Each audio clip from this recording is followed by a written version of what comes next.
You know, people have this strange idea that waking up is supposed to feel good, that it's some kind of spiritual spa day. You stretch, you smile, you suddenly understand everything, and birds start singing your name. What a joke. Waking up hurts. It's not enlightenment, it's whiplash. It's that moment when the lights come on after a long night and you realize the party wasn't fun, it was just loud.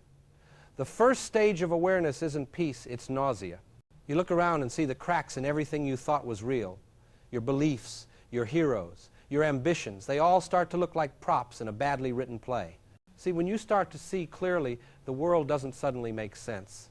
It suddenly doesn't. The things that used to hold it together, money, success, religion, politics, they stop working as glue.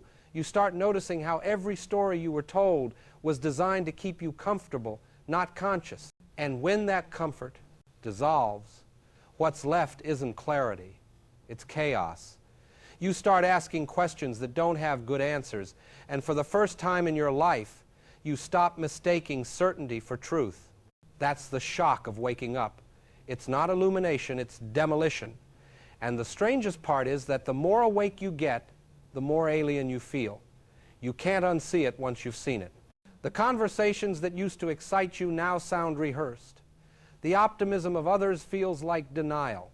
You start to wonder if you're the crazy one, or if the whole world's drunk on comfort and you're just sober too early. That's a lonely place to be, and that's why most people roll over and go back to sleep. They call it staying positive. I call it self-anesthesia. When I first started studying philosophy, I thought it would give me answers. I thought it would help me understand the world. Turns out, philosophy's real gift is the opposite. It helps you understand how little sense any of this makes. That's not despair, that's liberation. Once you stop demanding that life makes sense, you can start living it honestly. Consciousness isn't comfort, it's confrontation. It's standing in the rubble of your illusions and refusing to rebuild the same walls. But I'll tell you something nobody warned you about. Awareness comes with grief. You mourn the person you were when you still believed. You miss the simplicity of ignorance, that dumb, glowing certainty that everything was basically fine. You start to see the cost of your own clarity, and it's heavy. But there's also beauty in it, the kind of raw, unscripted beauty that can only exist once the fake lights go out. You start to notice the small, real things again. A face, a sound, a breath. Things that don't ask to be believed in. They just are. So if you feel lost right now, if you feel like you don't fit into the world anymore good, that means you're awake. You're not broken. You're just done pretending. The dizziness, the confusion, the emptiness, that's what truth feels like at first. It's not a destination, it's a disturbance. And maybe that's all enlightenment ever was. Not peace, but presence. Not light that blinds, but sight that burns. You're not lost. You're just finally seeing where you've been all along. You know that feeling when you're the only sober person at the party? Everyone's laughing too loud, the music's too bright, the jokes don't land, and you're just standing there holding a drink you don't even want, wondering when exactly the fun turned into noise. That's what waking up feels like. It's not peace, it's isolation. You start to see through things, not with some mystical third eye, but with your own damn eyes. And once you see, you can't unsee. The illusions don't fit anymore.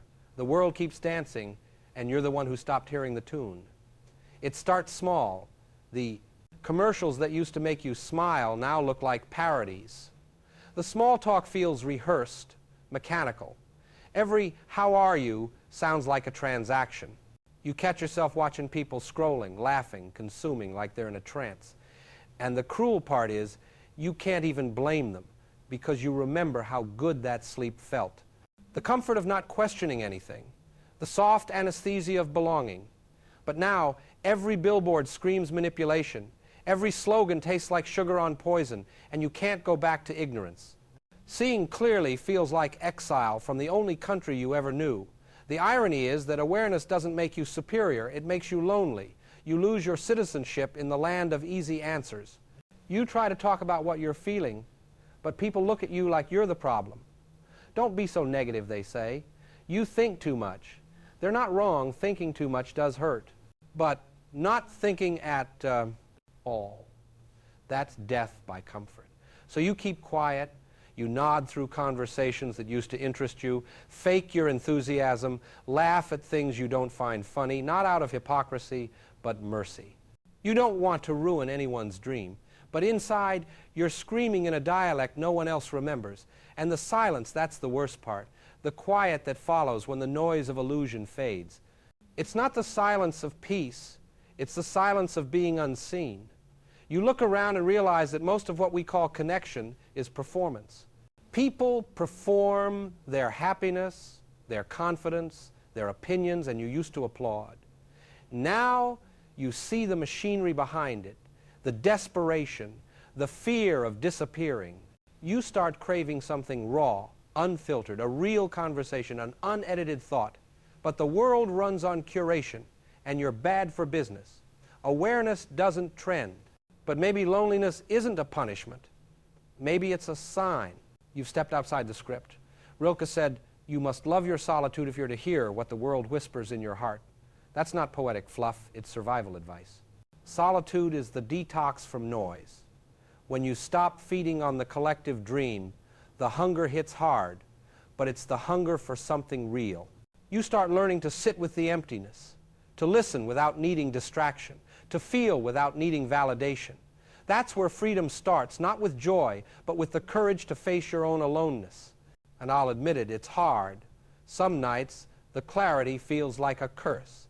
You watch people laughing, sleeping, loving their illusions, and you envy them. You wish you could go back, but you can't. You've seen the strings on the puppets, and the spell is broken. Still, somewhere under the loneliness, there's a quiet pride. A sense that even if you're walking alone, at least you're walking awake. And that, my friend, is worth every empty night. Because you're not crazy. You're just awake in a world still dreaming. You know, nobody tells you how violent truth can be. Everyone sells you awakening like it's a yoga retreat, calm, radiant, full of soft music and enlightenment candles. But when old illusions die, they don't bow out gracefully. They scream, they fight, they tear at you as they go. The career ladder, the success story, the spiritual slogans, all those shiny myths you were taught to chase, they collapse like cheap scenery in a bad play. And when the dust settles, you're standing there, surrounded by the wreckage of your own beliefs. That's not serenity, that's grief. The thing about meaning is that it dies hard. You don't just wake up one morning and say, well, capitalism was a lie, time for brunch. No, you resist it. You cling to the comfort of old ideas that work equals worth, that success equals virtue, that happiness is proof you're doing life. Right. You keep patching the cracks in the story because the alternative is too terrifying. The possibility that there is no story. That life isn't a straight line towards something, but a chaotic loop of small, unprofitable moments. You start to see that every system you trusted, economic, religious, even romantic, was built to keep you chasing, never arriving. When that realization hits, it's like your whole life unravels in slow motion. You feel hollow, like a set built around a missing actor. The world loses its script, you lose your role. But here's the thing, that emptiness you feel isn't the absence of meaning. It's the clearing where real meaning could finally grow. The philosopher Nietzsche called it the death of God, but what he really meant was the death of certainty. When the old gods fall, when the old slogans stop working, you're left with an unbearable freedom. It's not pretty.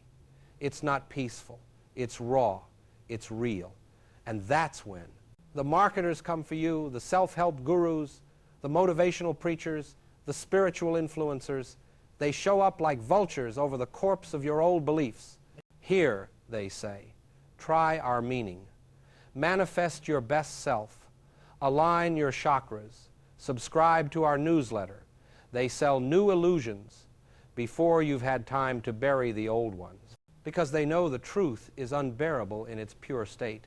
We'd rather be comforted by a lie than exposed by reality. But Roderick, the part of me that still believes in philosophy, says you've got to let the illusions die all the way. Don't resuscitate them with better lighting. Sit in the ruins until you can tell the difference between what's false and what's alive. It's strange, though, when you finally stop running from that emptiness, it stops feeling like a void. it starts feeling like space.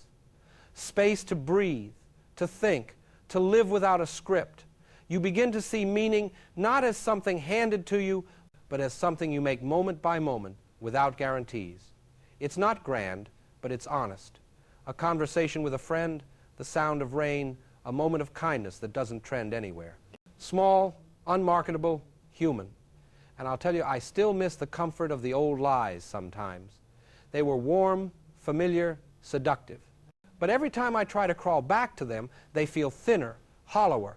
I can't unlearn what I've seen. The death of old meaning is brutal, but it's sacred because it leaves you with the only thing that's ever been real, your own bare, unfiltered consciousness. It's not much, but it's yours. And maybe that's enough to start again. Hope. What a beautiful, dangerous word. The modern world sells it like perfume, sweet, intoxicating, and completely artificial. Every commercial, every TED Talk, every politician's grin whispers the same line: stay hopeful. Hope has become a product, a psychological sedative disguised as optimism. It's going to be okay, they tell you. Just stay positive. And you nod, because it's easier than admitting you don't believe them anymore. But deep down, you know, things might not be okay. Maybe they never were. When I was younger, I thought hope was noble. It was the fuel for revolutions, the spark in art, the reason people kept going. But somewhere along the way, hope got domesticated. It stopped being rebellion and became reassurance. It turned from a fire into a lullaby. Everything will work out. There's a plan. That's not hope. That's denial with better PR. Because sometimes things don't work out. Sometimes they fall apart and stay that way. And to insist otherwise isn't courage, it's cowardice wrapped in good intentions. Now, don't get me wrong.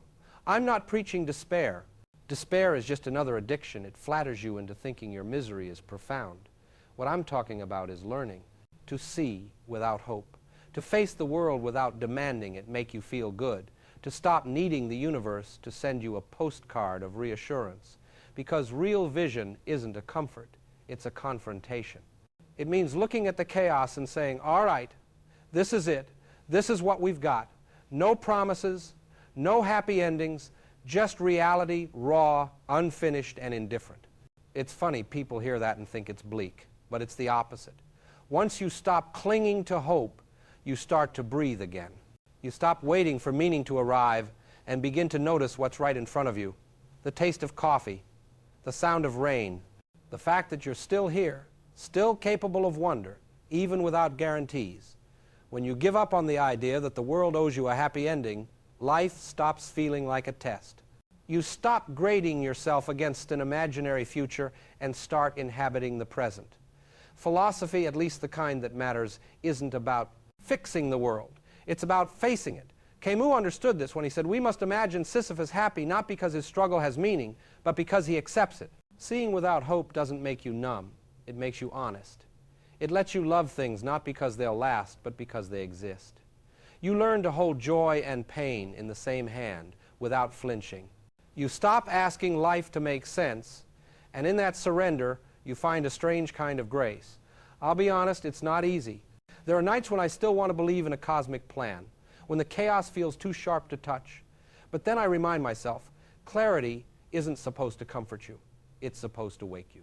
To see the world as it is, brutal, beautiful, temporary, is to finally join it, not as a dreamer, but as a participant. So if you've lost your hope, don't panic. Maybe that's not the end of your story. Maybe that's the moment you started to see it clearly for the first time.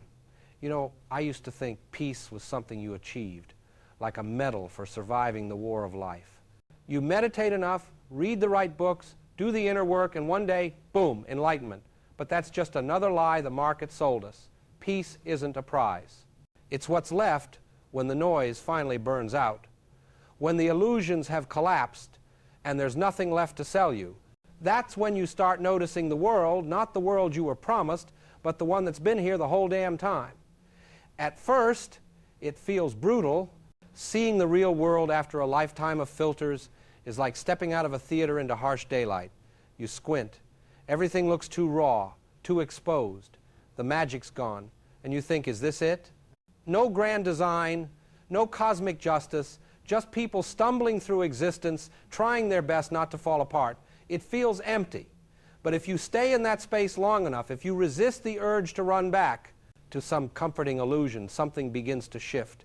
The silence that once scared you starts to feel honest. You realize peace isn't the absence of struggle, it's the absence of pretending. We've spent so much of our lives performing being good citizens, loyal consumers, endlessly becoming, and when you stop doing that, there's a strange awkwardness, like an actor forgetting his lines mid-scene. You don't know what to do with yourself when there's no script, but that's where the real awakening begins. You start existing without the constant need to explain, justify, or optimize yourself. You stop asking, am I enough? Because enough for what? Enough for whom? The system that trained you to measure your worth is gone. What's left is quiet, terrifying, liberating, quiet. And in that quiet, you start to notice beauty again. Not the kind you post, not the kind that earns applause, but the kind that simply exists. A crooked tree on the side of the road. A stranger's tired smile. The sound of your own breath. Unedited, unbranded. The world doesn't need your performance. It never did. It just needed you to show up without the costume. To see it fragile, unjust, beautiful, fleeting, and still say yes. I think that's what peace really is. Not optimism, not happiness, just the ability to look at the mess without flinching, to love things knowing they'll end, to forgive the world for not being what you wanted and yourself for wanting too much. It's not about rising above it all. It's about finally standing in it ankle deep in the real and realizing you don't need to fix it to belong to it. I won't pretend it's easy. Some days, I still miss the old illusions, the big meanings, the tidy narratives. They were comforting lies, and I was a willing believer. But I've learned that truth, even when it's bare and cold, has a strange warmth to it. It doesn't seduce you, it stays. It doesn't promise anything, it just lets you breathe. So no, you're not lost. You've just stepped outside the story they sold you. You've walked off the stage, dropped the mask, and now you're standing in the real world blinking, raw, alive. And if you listen closely, in the quiet that follows, you'll hear it not applause, not answers, but the faint, steady rhythm of being. That's peace. That's enough.